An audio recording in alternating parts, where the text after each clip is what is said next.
100 ml के नीचे amniotic fluid volume कम हो रहा है तो उसे हम ओलिगोहाइड्रामिनस बोल सकते हैं।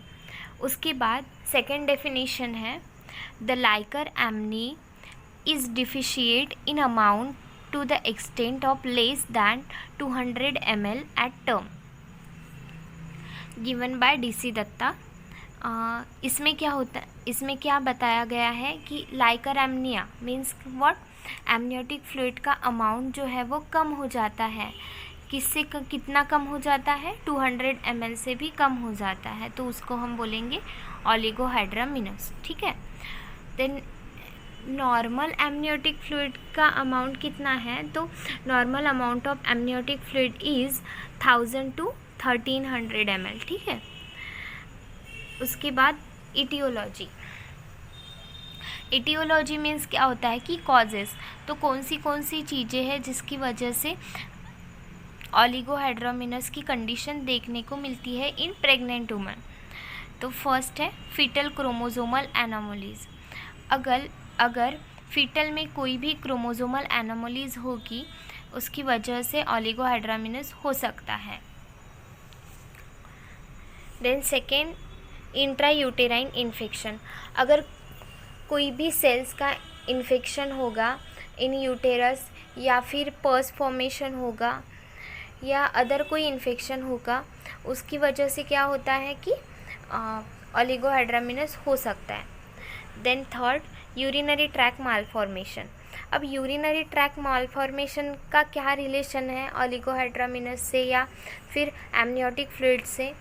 तो एमनियोटिक फ्लूइड जब रहता है इन यूटेरस तो बेबी क्या करता है, एमनियोटिक फ्लूइड को सॉलो करता है, फिर उसको एक्सक्रीट करता है थ्रू द यूरिन और फिर से उसको सॉलो करता है। तो ये साइकिल चलती रहती है। अगर बेबी सॉलो कर रहा है लेकिन उसको एक्सक्रीट नहीं कर रहा है तो क्या होगा कि एमनियोटिक फ्लूइड ऑब्वियसली कम होगा। तो इसकी वजह से क्या होता है, तो अगर बेबी की यूरिनरी ट्रैक में मालफॉर्मेशन होगा तो बेबी एक्सक्रीट नहीं कर पाएगा यूरिन और उसकी वजह से एमनियोटिक फ्लूइड का वॉल्यूम जो है वो कम हो जाएगा और उसकी वजह से क्या होगा कि ओलिगोहाइड्रामिनस की कंडीशन फॉर्म हो सकती है मदर में। देन फोर्थ है IUGR associated with placental insufficiency. तो IUGR मीन्स क्या होता है, इंट्रायूटेराइन ग्रोथ रिटार्डेशन। अगर बेबी में इंट्रायूटेराइन ग्रोथ रिटार्डेड है तो उसकी वजह से भी ओलिगोहाइड्रामिनस हो सकता है। देन प्लासेंटल इनसफिशिएंसी में क्या होता है, as in severe preeclampsia post term pregnancy. Post term pregnancy हो मतलब 38 वीक्स से ज़्यादा अगर चल रही है प्रेगनेंसी, या फिर प्रीक्लम्शिया में अगर मदर को हाइपरटेंशन है, एडिमा है, प्रोटीनूरिया है, तो उसमें भी ओलिगो की कंडीशन देखने को मिल सकती है। उसके बाद failure of secretion by the amnion covering the placenta. यहाँ जो सिक्रेशंस है जो एमनियन कवर करते हैं उसमें अगर कुछ फेल्यूर हो गया तो उसकी वजह से भी ओलिगोहाइड्रामिनस हो सकता है। फर्स्ट क्या याद रखना है, फीटल क्रोमोसोमल एनोमलीज की वजह से हो सकता है ओलिगोहाइड्रामिनस। सेकेंड, इंट्रायूटेराइन इन्फेक्शन हुआ तो। थर्ड, अगर फीटस में यूरिनरी ट्रैक मालफॉर्मेशन हुआ तो IUGR। उसके बाद प्लासेंटल इनसफिशिएंसी और failure of secretion by the amnion covering the placenta. ठीक है। Then clinical pictures.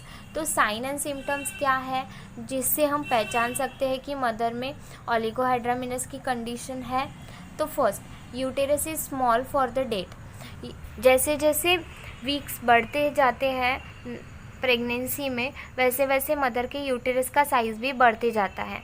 मगर अगर ओलिगोहाइड्रामिनस की कंडीशन रही तो मदर की यूटेरस का साइज़ बढ़ेगा नहीं, वीक्स बढ़ेंगे लेकिन साइज़ नहीं बढ़ेगा। तो इससे हमें क्या ध्यान में आएगा कि मदर की यूटेरस का साइज़ स्मॉल है, मतलब कुछ तो एबनॉर्मलिटी है, कुछ तो प्रॉब्लम है। तो प्रॉब्लम क्या होगी? ओलिगोहाइड्रामिनस। उसके बाद the fetus is in hyperflexed attitude. अगर फीटस प्रेजेंट है मदर के में और ओलिगोहाइड्रामिनस की कंडीशन है तो फीटस कैसा होगा? हाइपरफ्लेक्स्ड होगा। उसको मूव होने के लिए जगह ही नहीं रहेगी क्योंकि एमनियोटिक फ्लूइड ही नहीं है वहाँ पे, ठीक है। उसके बाद उसकी जो मूवमेंट है वो भी कम हो जाएगी क्योंकि उसके पास जगह ही नहीं है, पूरा स्मॉल साइज़ है यूटेरस का, एमनियोटिक फ्लूइड भी नहीं है, ठीक है। उसके बाद the uterus is full of the fetus because of the scanty liquor. Scanty liquor means क्या? जो एमनियोटिक फ्लूइड लाइकर है वो कम है, ठीक है। तो यूटेरस पूरा जो है वो नॉर्मली कैसे रहता है? ड्यूरिंग प्रेगनेंसी यूटेरस में बेबी रहता है, प्लासेंटा रहता है, एमनियोटिक फ्लूइड रहता है, ठीक है। लेकिन अगर ओलिगोहाइड्रामिनस की कंडीशन होगी तो क्या होगा? सिर्फ प्लासेंटा और बेबी रहेगा। ओलिगो है इसलिए एमनियोटिक फ्लूइड नहीं रहेगा, बहुत कम रहेगा। तो इससे क्या होगा कि पूरा यूटेरस में फीटल ही वो पूरा पार्ट कवर करेगा। उसके बाद malpresentation, breech presentation is common. अगर नॉर्मली सिफेलिक जो प्रेजेंटेशन है, वर्टेक्स प्रेजेंटेशन, वो नॉर्मल है और अगर ओलिगोहाइड्रामिनस की कंडीशन रहेगी तो बेबी मूव ही नहीं कर पाएगा, उसकी वजह से माल प्रेजेंटेशन होगा, बेबी ब्रीच प्रेजेंटेशन में रहेगा।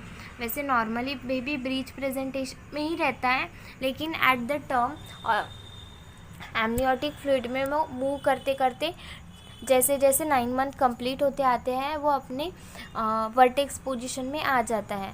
लेकिन ओलिगोहाइड्रामिनस की कंडीशन में एमनियोटिक फ्लूइड ना होने की वजह से टर्म तक आने के बाद भी बेबी ब्रीच प्रेजेंटेशन में ही रह जाएगा। और लास्ट है IUGR मीन्स अगर ओलिगोहाइड्रामिनस की कंडीशन रही तो बेबी में इंट्रायूटेराइन ग्रोथ रिटार्डेशन भी हम देख सकते हैं। तो क्या साइन एंड सिम्टम है? यूटेरस का साइज़ कम रहेगा, फीटस जो है वो हाइपरफ्लेक्स्ड रहेगा, उसकी मूवमेंट्स कम रहेगी। उसके बाद वो पूरा जो यूटेरस है वो पूरा फीटस ही ऑक्यूपाई करेगा। उसके बाद ब्रीच प्रेजेंटेशन हो सकता है और IUGR हो सकता है। इसके बाद इन्वेस्टिगेशन, हम अब डायग्नोस कैसे करेंगे कि मदर को ओलिगोहाइड्रामिनस की कंडीशन है, वो कंफर्म कैसे होगा? तो फर्स्ट है history collection, then second clinical picture and next. लेकिन ओलिगोहाइड्रामिनस की कंडीशन में एमनियोटिक फ्लूइड ना होने की वजह से टर्म तक आने के बाद भी बेबी ब्रीच प्रेजेंटेशन में ही रह जाएगा। और लास्ट है IUGR मीन्स अगर ओलिगोहाइड्रामिनस की कंडीशन रही तो बेबी में इंट्रायूटेराइन ग्रोथ रिटार्डेशन भी हम देख सकते हैं। तो क्या साइन एंड सिम्टम है? यूटेरस का साइज़ कम रहेगा, फीटस जो है वो हाइपरफ्लेक्स्ड रहेगा, उसकी मूवमेंट्स कम रहेगी। उसके बाद वो पूरा जो यूटेरस है वो पूरा फीटस ही ऑक्यूपाई करेगा। उसके बाद ब्रीच प्रेजेंटेशन हो सकता है और IUGR हो सकता है। इसके बाद इन्वेस्टिगेशन, हम अब डायग्नोस कैसे करेंगे कि मदर को ओलिगोहाइड्रामिनस की कंडीशन है, वो कंफर्म कैसे होगा? तो फर्स्ट है history collection, then second clinical picture and next है अल्ट्रासाउंड। तो अल्ट्रासाउंड मीन्स USG। तो USG में क्या क्या दिखेगा? Shows the small amniotic fluid molecule.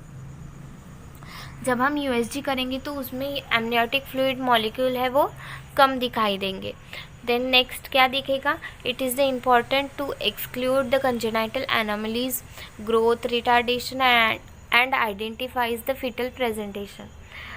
इसमें फीटस में कोई गलत मीन्स कोई कंजेनाइटल एनोमलीज होगी वो भी दिख जाएगी USG में।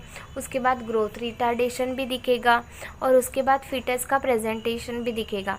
और ये तीनों चीज़ें क्या डिनोट करती है कि ओलिगोहाइड्रामिनस है कि नहीं है। अगर माल प्रेजेंटेशन है तो हो सकता है कि चांसेस है ओलिगो होने के। उसके बाद IUGR है, मतलब चांसेस है ओलिगो के केस होने के, ठीक है।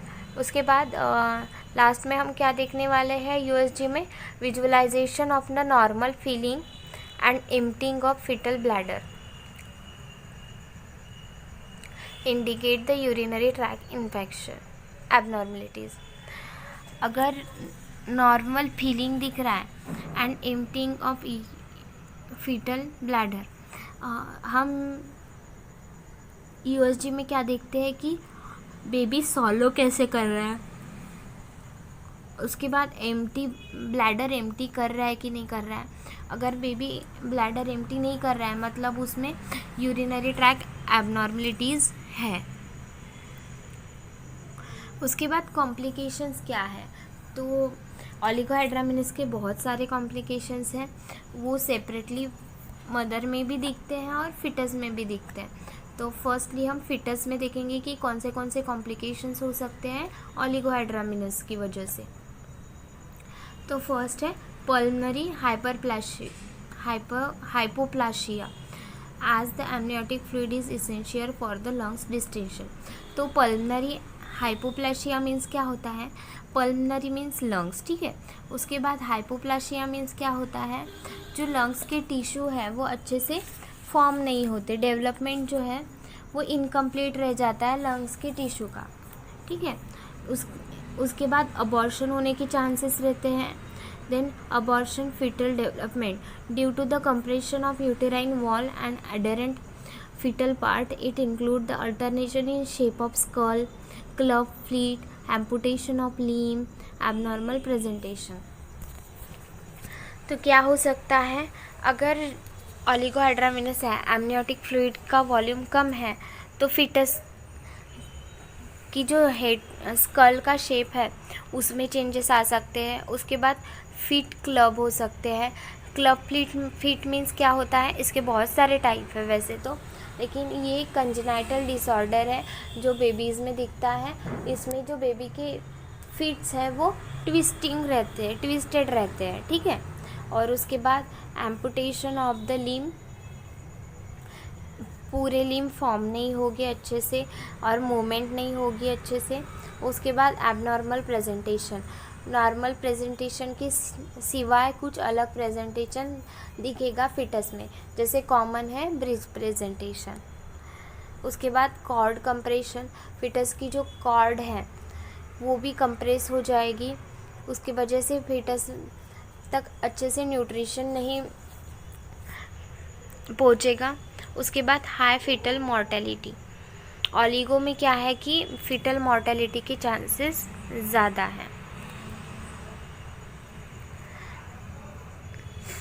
उसके बाद मैटरनल कॉम्प्लिकेशन, तो मदर में कौन से कॉम्प्लिकेशन दिख सकते हैं ओलिगोहाइड्रामिनस की वजह से, prolong labour due to inertia.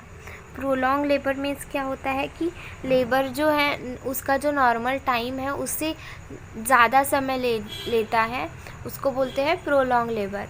तो ये क्यों होगा कि मदर जोर तो लगा रहे हैं, फोर्स तो लगा रहे हैं, लेकिन वहाँ एमनियोटिक फ्लूइड ना होने की वजह से इनर्शिया अच्छे से वर्क नहीं कर रहा है और फिटस डिलीवर्ड नहीं हो रहा है। उसके बाद increase the operative interference due to the malpresentation. Operative interference increase होता है मीन्स अगर फिटस माल प्रेजेंटेशन में रहा तो नॉर्मल डिलीवरी की चांसेस कम होते हैं और यहाँ इलेक्टिव सीजर करना पड़ सकता है क्योंकि फिटस का माल प्रेजेंटेशन है, ठीक है। देन नेक्स्ट कॉम्प्लिकेशन है increase the maternal morbidity, mother को भी उतना ही डेंजरस है जितना फिटस को है। इसमें मैटरनल मॉर्बिडिटी रेट भी बढ़ जाता है ओलिगो की वजह से। उसके बाद मैनेजमेंट, तो मैनेजमेंट क्या कर सकते हैं, अगर डॉक्टर्स कहते हैं कि बहुत ज़्यादा कंडीशन सीवियर है। ओलिगोहाइड्रामिनस में एमनियोटिक फ्लूइड बहुत कम है, अबॉर्शन होने की चांसेस हैं। इस ऐसे समय पे प्रेगनेंसी टर्मिनेट भी कर सकते हैं इफ़ डॉक्टर एडवाइस। उसके बाद ड्यूरिंग लेबर हम क्या क्या मैनेजमेंट कर सकते हैं? तो ड्यूरिंग लेबर क्या कर सकते हैं? फर्स्टली हमको फिटल डिस्ट्रेस ऑब्ज़र्व करना है एनएसटी से, क्योंकि फिटल हार्ट रेट मॉनिटर करने हैं, क्योंकि फिटल डिस्ट्रेस होने के चांसेस बहुत ज़्यादा होते हैं ओलिगोहाइड्रामिनस की कंडीशन में। If occur do immediate vaginal or abdominal delivery according to the circumstances. अगर पॉसिबल है तो इमीडिएट वजाइनल या फिर एब्डोमिनल डिलीवरी करना बहुत ज़रूरी है। और इसमें क्या है कि प्रीमैच्योर रप्चर ऑफ मेम्ब्रेन करके भी डिलीवरी कर सकते हैं इन द केस ऑफ ओलिगोहाइड्रामिनस। उसके बाद health education and prevention of complication. इसके बाद मदर को हेल्थ एजुकेशन देना है regarding the condition complication related to mother and the